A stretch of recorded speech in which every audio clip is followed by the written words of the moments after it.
Galera, mais um episódio de Shingeki no Kyojin, terceiro episódio dessa última temporada, e que episódio maravilhoso, né? Semana passada a gente teve uma visão geral de todas as consequências da guerra, né? De o lado dos vencedores também ter as suas derrotas, não só as derrotas financeiras, as derrotas bélicas, mas principalmente os efeitos causados em cada um dos indivíduos, né? Os efeitos, as consequências causadas em cada uma dessas pessoas e como essas pessoas elas reagem de forma diferentes a tudo isso. E agora a gente vê isso de modo mais individual, partindo de uma perspectiva mais do próprio Reiner, né? A gente estava esperando esse grande momento em que a história ela ia focar de fato nele. A gente já viu isso acontecendo em partes, né, no episódio passado, mas agora nesse terceiro episódio foi para realmente aprofundar tudo isso. Foi para mostrar que o bicho realmente sofria desde a infância, cara. Toda uma desconstrução que a gente tá vendo do personagem, né? Porque, assim como a gente vai chegar lá, mas já adiantando aqui, já adiantando algumas coisinhas, né? Que toda aquela visão inicial que a gente tinha do personagem quando ele apareceu pela primeira vez como Titã blindado, cara, agora você vê que era completamente diferente. Você vê que por trás de toda aquela carapaça, por trás de todo aquele poder que ele tinha aquele moleque frágil e inseguro que a gente conheceu agora nesse episódio com esse flashback. Incrível, incrível, incrível de verdade, cenas fortíssimas e, cara, felizmente não foi censurado. Uma cena forte mesmo, mas que felizmente não foi censurado pra ter o impacto real que era pra ter aquela cena em específico, né, gente? Mas beleza, o episódio foi bem focado nisso, né? E antes de começar a falar dele, eu só queria lembrar quem não é inscrito pra se inscrever. Se você curtiu o vídeo, se inscrever no canal pra assim poder acompanhar essa jornada nessa última temporada de Shingeki no Kyojin que eu tenho comentado semanalmente aqui. E likear, feito uns vídeos extras ali, quem sabe, né? Essa semana eu postei um vídeo também falando das cenas cortadas. O que foi cortado no episódio passado, o que foi adicionado como cena original, o que foi adaptado, enfim, eu contei tudo naquele vídeo, então vale a pena vocês conferirem depois. Teve bastante acesso, bastante gente gostou, então eu acho que você vai gostar também se você ainda não viu, beleza? A primeira coisa que eu queria falar sobre esse passado do Reiner é sobre os pais dele, né? Especialmente o pai do Reiner, porque a mãe dele era aquela coisa assim, ela tinha aquele receio, tem aquele ódio que mais uma vez se perpetua, né? E mais uma vez é reproduzido também pelos próprios Eldianos, então não difere muito dos outros Eldianos que a gente vê, dos Eldianos comuns que vivem em Marley, que tem esse ódio, que carregam e reproduzem esse ódio também pros próprios Eldianos, por mais que eles sejam da mesma raça, né? Na verdade, eles são os Eldianos diferenciados, eles são os Eldianos que merecem algum respeito, e esse respeito vai ser conquistado caso o Reiner ele conseguisse se tornar um guerreiro, tanto que a mãe dele, depois que vê o Reiner conseguindo esse posto, esse título, se tornando um guerreiro de fato,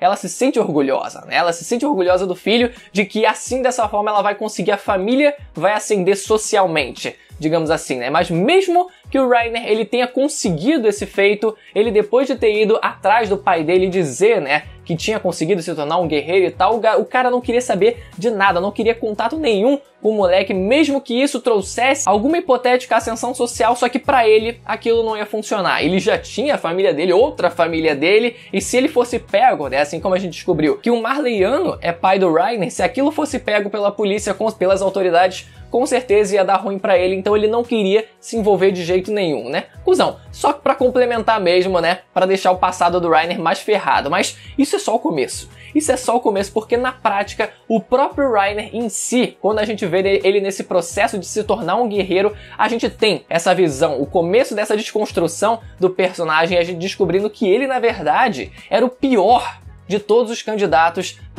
para conseguir se tornar um guerreiro e conseguir um dos poderes de Titã. A gente conhece também boa parte da relação de como funcionava a relação dele com os outros candidatos a guerreiro também, né? Ele tinha ali uma leve aproximação com o Bertholdt já de início, a Anne ficava sempre isolada lá na dela, né? Também por conta do pai dela, o passado do pai dela, etc. Mas principalmente a relação que a gente não conhecia exatamente dele com o Porco e o Marcel, os dois irmãos, né? A gente viu que não foi depois da morte do Marcel que o Porco ele se tornou rancoroso daquele jeito, né? Na verdade, desde o começo, desde que eles eram pré-adolescentes, desde essa época do flashback, o Porco já ficava implicando com ele, querendo rebaixar, dizendo que ele era um fracote e tal.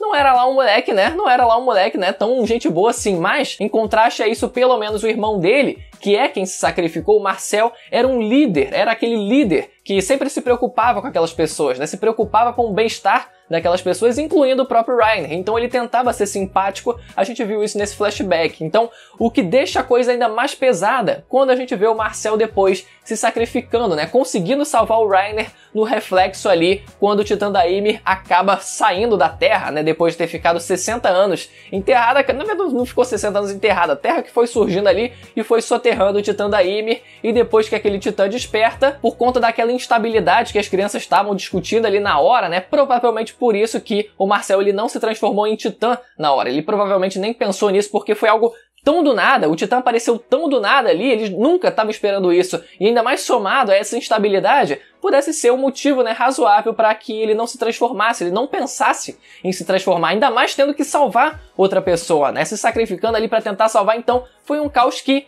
é compreensível, é assim justificável o fato dele não ter se transformado em Titã ali na hora, ainda mais se ele tivesse sido morto já na primeira mordida, né? Então não teria nem o que fazer. A gente descobre no meio daquela discussão que, na verdade, o Marcel ele forjou um pouco as informações, né? Ele manipulou um pouco ali as peças do jogo para tentar salvar o irmão dele, para que ele não conseguisse o título de guerreiro e assim um poder de Titã, porque ele queria, na verdade, que ele não fosse condenado a ter uma vida limitada a 13 anos, né? Então ele fez com que o Reiner fosse um favorecido ali, né? Meio que manipulou um pouco a cabeça das autoridades ali, apesar da gente não ter visto isso nesse episódio, pode ser que isso tenha sido mostrado pelo menos um pouco no mangá, agora eu não tô lembrado, depois eu vou ter que dar uma lida de novo, mas isso acontece e por conta disso que o Reiner ele conseguiu se tornar um guerreiro. Na verdade, aquilo tudo era uma mentira pro Reiner, né? Ele na verdade não era digno, ele não tinha mérito nenhum, ele continuava sendo o pior de todos ali, mas por conta dessa manipulação, ele ficou com o poder do Titã encouraçado, enquanto o porco ele ficou em casa, né? Então, mais uma vez, aumentando ainda mais, dando mais motivação ainda pro porco ser um rancoroso do jeito que é, do jeito que ele tratou o Reiner quando a gente viu no episódio passado. E depois que as crianças fogem do Titã da Ymir, né? O que acontece é uma discussão, obviamente, né? Eles falam assim, deu merda, o Marcel morreu, o líder do nosso grupinho aqui morreu, a gente vai ter que voltar e vai ter que reportar o que aconteceu, não vai ter mais jeito. Só que o Reiner, naquela expectativa, naquele caos, naquele conflito todo na cabeça dele, ele meio que se dispôs a assumir o lugar do Marcel na liderança, né? Então, a gente sempre via o Reiner, ele nesse papel mesmo de liderança, liderando ali o Bertholdt e a Anne também, né? Ele era sempre a figura central ali na questão de tomada de decisões, só que a gente viu que isso, na verdade, nunca foi partindo do próprio Reiner. Ele nunca foi essa pessoa, ele se forçou a ser essa pessoa para que ele conseguisse assumir o lugar do Marcel, para assim ele conseguir guiar o resto do grupo para fazer com que a missão desse certo. Então olha só o que ele se dispõe a fazer para que ele não volte, para que ele não retroceda, para que, por exemplo, ele não volte lá para o reino de Marley e assim perca o título dele, por exemplo, de guerreiro. Ele não quer retroceder, ele também quer sempre ir adiante. Assim como o Eren, ele fala no final do episódio, né? E falando no próprio Eren, várias semelhanças, né? A primeira semelhança é quando a gente vê eles crianças e assim como o Eren, ele passou a vida inteira dele praticamente preso dentro de muralhas, a gente descobriu que agora o Reiner, ele também viveu preso dentro de muralhas, né? No primeiro episódio dessa última temporada, a gente viu ele mais uma vez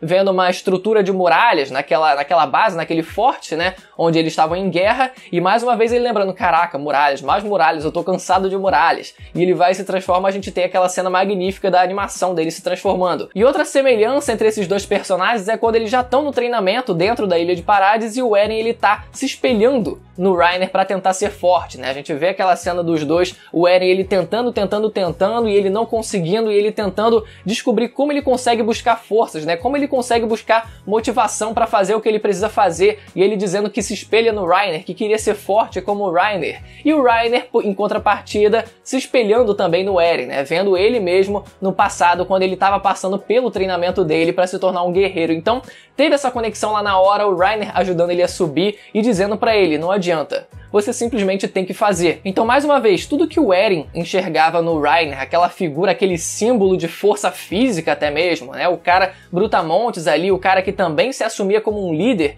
em várias das situações, né? Um cara que era um símbolo mesmo pro próprio Eren, e não só pro Eren, mas também para as outras crianças que a gente viu no episódio passado, né? A Gabi dizendo que o Reiner e tal foi o herói desses últimos anos, enquanto estava rolando aquela guerra desses últimos anos e tal. Para as crianças, o Reiner ainda é esse símbolo. Por trás de toda aquela carapaça, por mais de todos aqueles músculos que a gente viu, por exemplo, derrubando a primeira muralha, quando a gente viu aquilo, a gente nunca imaginaria que dentro daquele titã teria aquela criança com medo, aquela criança em completo caos, simplesmente tendo que avançar, porque se ela retroceder, poderia significar o próprio fim da vida dela, né? A própria prisão, o que quer que seja. Então ela precisava seguir adiante sem qualquer objeção, independente das inseguranças que ela tinha, independente das fraquezas que ela tinha também. E assim como eu falei semana passada, quando a Gabi e as outras crianças elas estavam enxergando o Reiner, né? Vendo o Reiner chegar e perguntando como é que ele estava e tal, e vendo aquele símbolo chegar novamente, né? Depois da guerra, as crianças elas acabam tendo uma visão muito limitada das coisas, né? Elas acabam vendo só a superfície do que está sendo mostradas a ela. Então a gente vê nesse episódio que está por baixo disso tudo, porque dentro daquilo tudo a gente vê o Reiner quase se matando se não fosse uma daquelas crianças indiretamente acabar interferindo ali, atrapalhando ali o momento dele. Foi uma cena extremamente pesada, uma cena extremamente forte quando a gente vê aquilo, e felizmente não foi censurada, porque eu pensava muito que essa cena poderia ser censurada, e ainda bem também, um detalhe a mais aqui, que aquela cena ela teve o rosto do Reiner adaptado, porque o Isayama, ele não é um cara que sabe expressar muito bem as expressões, desenhar muito bem as expressões dos personagens, inclusive ele falou sobre isso nessa reta final do mangá, né, que um dos maiores medos dele era não conseguir transmitir as expressões, as emoções dos personagens através das expressões deles. A expressão do Reiner no mangá ficou extremamente engraçada. Desculpa, mas ficou engraçada porque o desenho da expressão do rosto dele ficou muito esquisito, não passou exatamente a sensação que era pra passar, ele pareceu muito retardado na imagem, só que no anime ainda bem que eles conseguiram adaptar isso pra deixar a cena realmente com o peso que é pra ser passado de forma séria. Um ponto específico que eu queria tocar aqui sobre esse episódio é na infiltração das crianças dentro das muralhas, né? Quando elas estão nesse trajeto pra conseguir chegar até as muralhas, a gente tem um recorte muito específico, que é quando eles estão lá durante a noite, né, acampando, e depois no amanhecer aparece a Ymir debaixo da terra e acaba devorando o Marcel. Beleza, mas a gente sempre teve, na perspectiva das pessoas de dentro das muralhas, que o lado de fora era um completo caos, que você simplesmente não conseguia avançar do lado de fora, que décadas e décadas e décadas e recursos foram gastos, recursos humanos, recursos bélicos foram gastos para eles conseguirem tentar sair do lado de fora das muralhas e conseguirem descobrir o que tem mais adiante. E nesse caso o que a gente tem é simplesmente um recorte tão específico que dá a impressão de que as crianças não tiveram dificuldade nenhuma. As crianças elas saíram dos navios, elas foram andando, parece que não se depararam praticamente com titã nenhum e chegaram até as muralhas sem problema nenhum. Óbvio que se caso algum titã, e provavelmente aconteceu de algum titã surgir no meio do caminho, né, para atrapalhar o caminho deles, eles têm também o poder dos titãs deles para conseguir vencer, para conseguir entrar em combate. Só que ainda assim eu acho que era uma perspectiva tão difícil, tão impossível da humanidade, que eu achava que para as crianças elas conseguirem chegar até as muralhas na via inversa ainda seria muito difícil. Seria um completo caos de ter que ficar correndo para lá e para cá e fugindo de titã, e ficou difícil mesmo.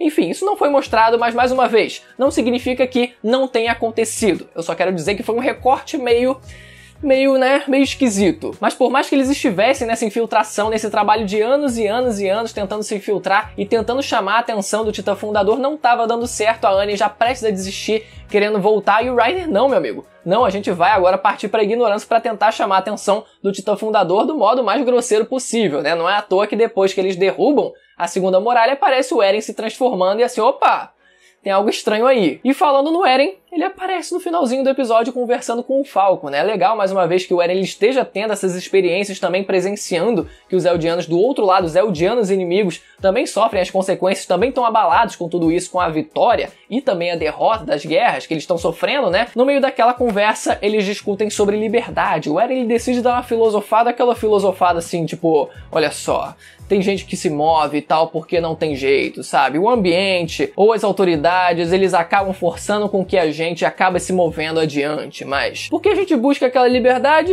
mas a liberdade às vezes não é tão liberta assim, né? A gente tem que libertar assim um pouco mais, porque às vezes não é liberto o suficiente, porque às vezes a gente vai, finge que tá se movendo, mas na verdade, mas aí entra aquele dilema, né? Quanto mais livre você é, mais escolhas você precisa fazer. E aquela frase, aquela famosa frase, né? Você é escravo das suas escolhas, ou seja, você tem que lidar com as consequências das coisas que você decide fazer. Então, quanto mais coisas você pode fazer, mais você tem que lidar com essas consequências. Mais escravo você se torna dessas decisões. Então, será que existe a liberdade total nesse mundo? O que é a liberdade nesse mundo? É isso que o Eren tava filosofando depois de Fuma Uma. Aliás, uma coisa que eu esqueci, os Titãs 2D nesse episódio ficaram muito bons mesmo. Galera, mais uma vez, quem não é inscrito, eu queria lembrar pra se inscrever no canal. Esse vídeo ficou gigante, meu Deus do céu, desculpa, não era pra ficar tão grande assim. Se inscreva no canal e ativa o sininho se você ficou até aqui pra receber as notificações dos próximos vídeos. Vou ficando por aqui, até a próxima, tchau!